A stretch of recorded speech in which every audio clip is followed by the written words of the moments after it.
ఆదికాండము 20వ అధ్యాయము. అబ్రహాము అబీమెలెకు. అక్కడి నుండి అబ్రహాము విడుదల చేయుచు నేగేబునకు వెళ్ళెను. అతడు కాదేశునకు శూరులకు నడుమనున్న గెరారులో స్థిరపడి పరదేశి వలె బ్రతుకుచుండెను. అతడు భార్య అయిన సారా తన చెల్లెలని చెప్పెను. అందుచేత గెరారు రాజు అబీమెలెకు సారాను రప్పించి తన అంతఃపురమున చేర్చుకొనెను. కాని దేవుడు రాత్రి అబీమెలెకునకు కలలో కనపడి, నీవు దగ్గరకు చేర్చిన ఈ స్త్రీ కారణముగా చత్తువు, ఆమె వివాహిత అని చెప్పెను. కాని అబీమెలెకు ఆమె చెంతకు పోలేదు. కనుక అతడు దేవునితో, ప్రభు, నిర్దోషులకు జనులను నాశము చేయుదువా? అతడు తనకు తానే ఈమె నా చెల్లెలని చెప్పలేదా? ఆమె కూడా అతడు నా సోదరుడని చెప్పలేదా? నిర్మల హృదయముతో ఈ పని చేసి తిని అనెను. కలలో దేవుడు అతనితో, నిజమే, నిర్మల హృదయముతోనే నీవు ఈ పని చేస్తావని ఎరుగుదును.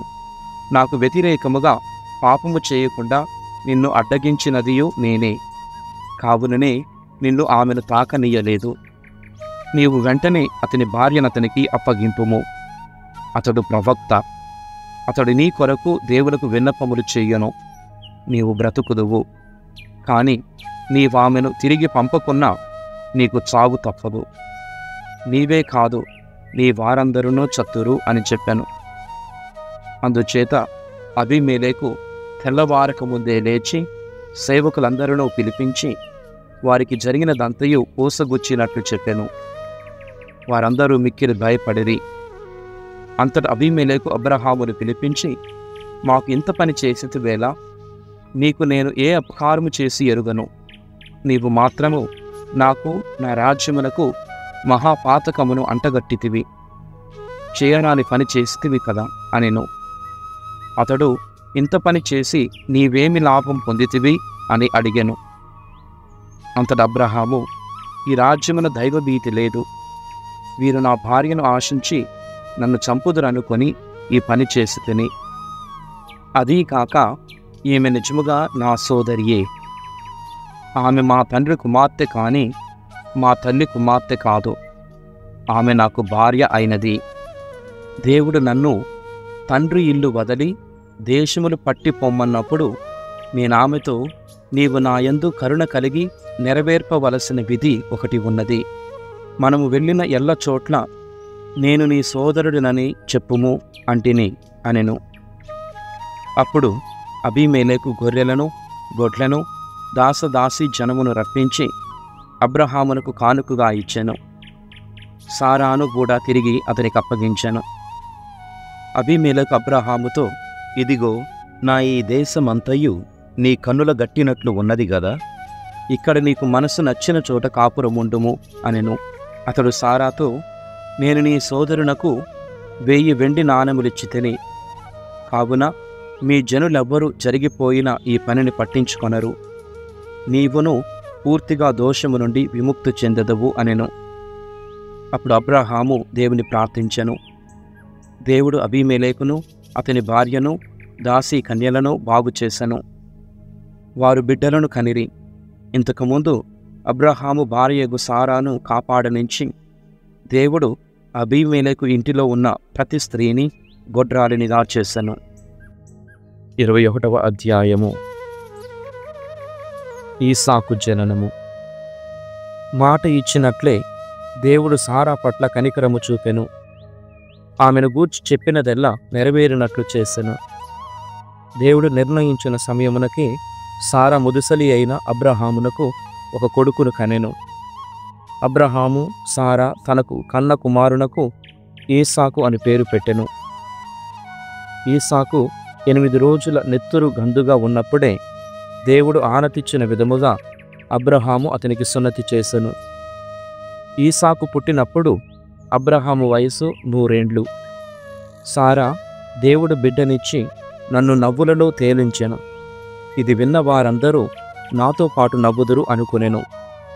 ఆమె ఇంకను ఇట్లనుకొనెను, సారా బిడ్డలకు చనుగుడుపునని అబ్రహాముతో ఎవరైనా చెప్పియుండిరా? అయినను నేను ముదుసలి అయిన అబ్రహామునకు కొడుకును కంటిని.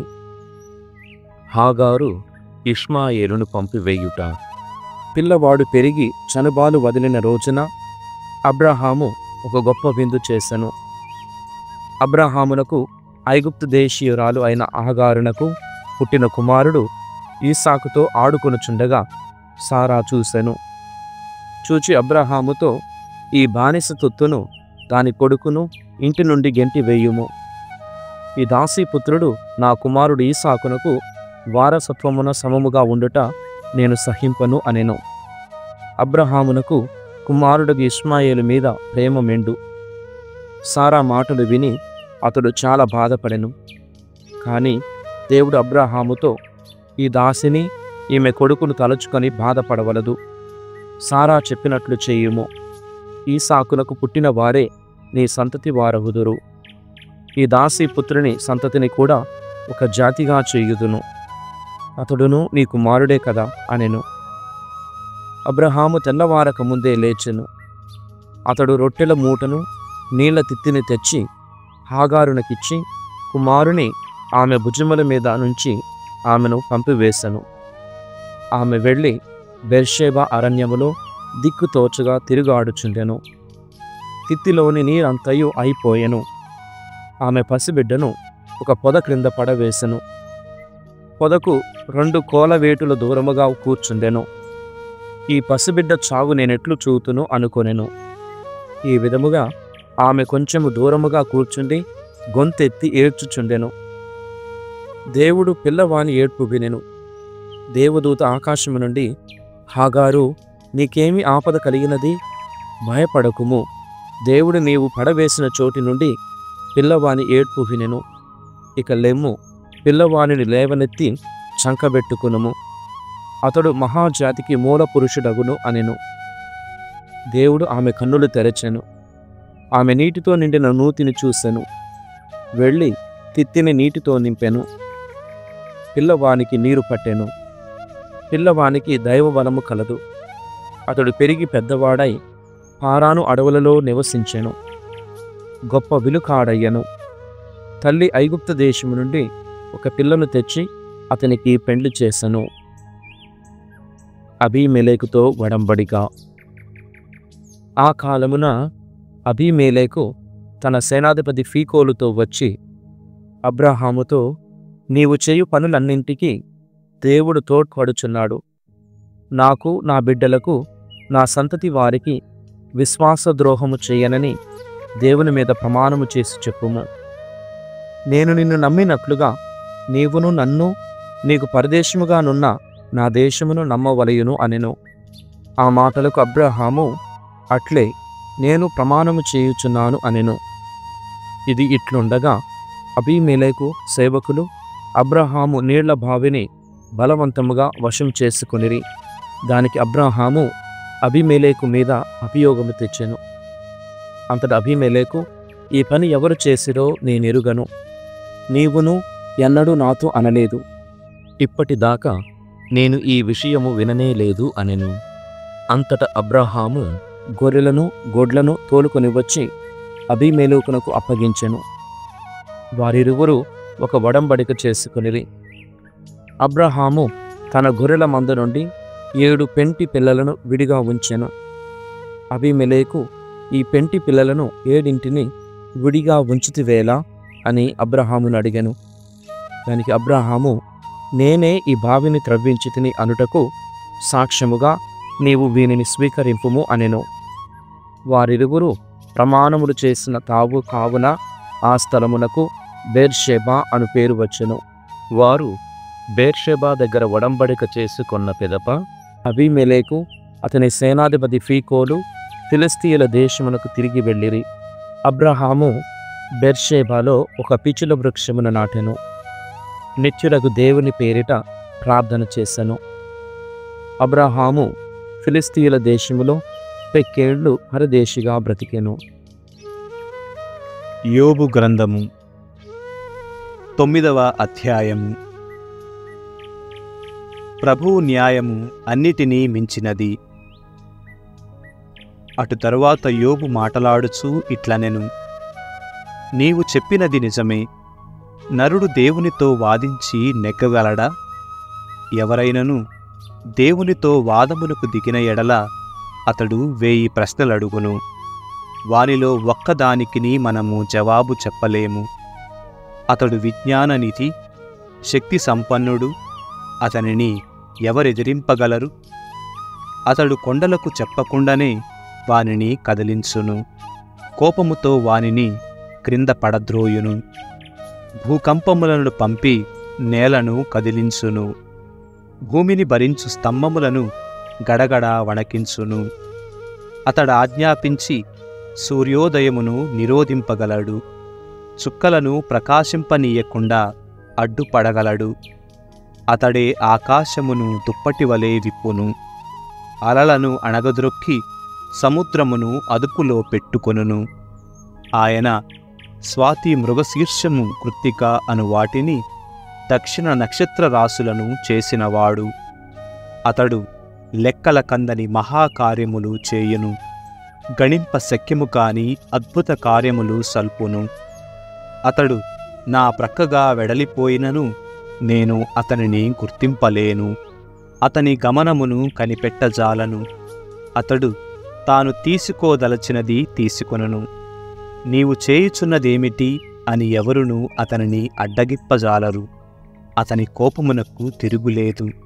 అతడు తన శత్రువులనెల్లా నేలబెట్టి కాలరాచును.